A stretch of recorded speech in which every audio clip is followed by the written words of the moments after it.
When Geoffrey Hinton began work in the 1970s, people said artificial intelligence was the stuff of science fiction and that he would toil in obscurity.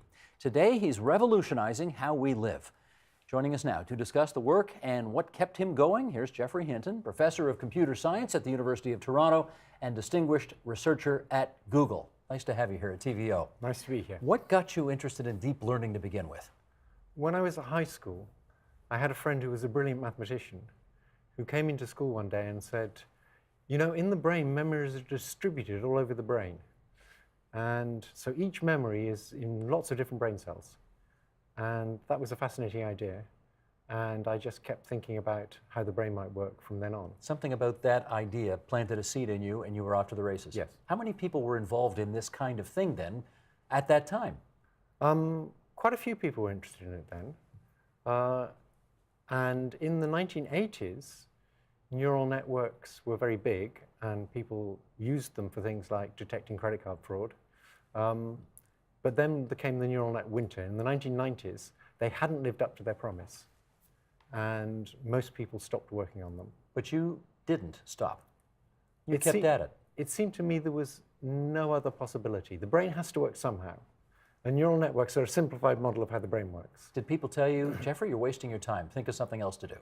Many times. When I was doing my PhD, my advisor would tell me that every week. And what'd you say back? I would say, well, give me another 6 months and I'll prove to you that it works. And every 6 months I would say that again.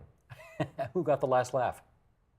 It's not clear. He died before this stuff became successful. Well, I was going to say, I mean, here you are all these, how many decades later, still working on this? So 4 decades later. 4 decades later. Yeah. And it's a thing now, isn't it? It is, yeah. It is a thing. You are obviously, I'm detecting from the accent, not from Hearst, Ontario.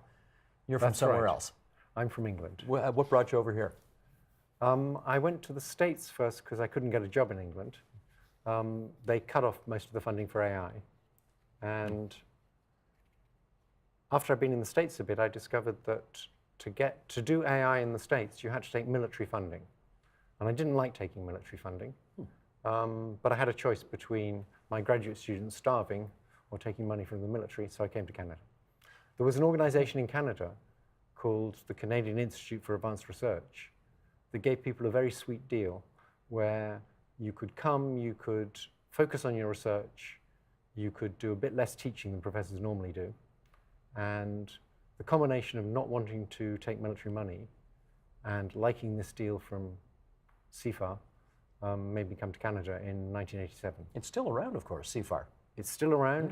For the last 10 years, I ran a program doing deep learning, and that was actually very influential in getting these neural nets going again. I think Fraser Mustard started that a couple of decades ago. He did, Maybe yes. even further. Yes, more than that. Yeah, the late great. Okay, an article in Wired magazine said you went from the lunatic fringe to the lunatic core. What did they mean by that? So the idea that neural networks will learn everything, that you won't have to program stuff in except for the learning algorithm, but all the content they'll learn was regarded as completely crazy by most people in AI.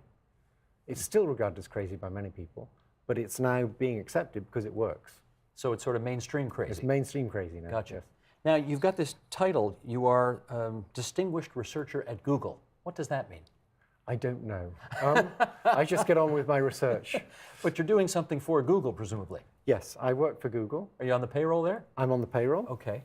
And I think my main role is to talk to other people doing research there and try and inspire them, and also to keep coming up with new ideas. Where do you do that work for Google? I do it partly in Mountain View, California, and partly in the Google Toronto office. So you're bi-coastal, as it were, right now. Bi-coastal, yes. In your view, as a country, if we're going to make it in the future, how important is supporting innovation, the likes of which you're into? So maybe my story is different from most stories, I don't know. So I'm just talking about one particular case. But in my case, it was very important to have money for basic research.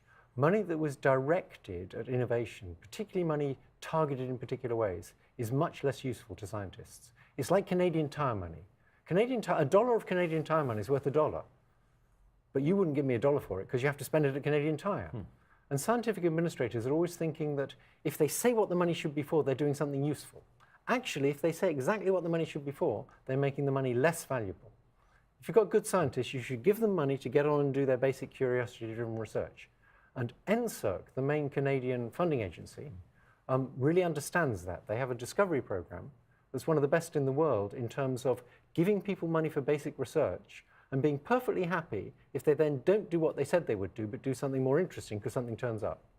The difficulty with that, of course, is that politicians are responsible to electorates who say, oh, you want $100 million for science? Okay, show me what I'm getting at the end of the day for it. Hard to do, right? Well, the curiosity-driven research funded by NSERC and CFAR has produced this new industry, this deep learning industry, that people are putting billions of dollars into. Google's putting about $1 billion into it. Toyota just announced they're going to put $1 billion into it.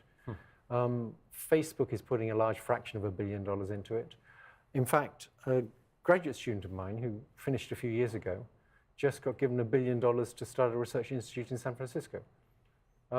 So that came out of the basic curiosity-driven research. That didn't come out of money targeted to specific applications. Elon Musk into that too, I guess, isn't he? Elon Musk was the guy behind this new research institute that's going to do OpenAI, and that's where the research director is Ilya Sutskever, who was a student of mine. So, a student of yours, wow. So we need to just chill. We need to give you scientists the money and let you do your thing. Well, there's a historical analogy.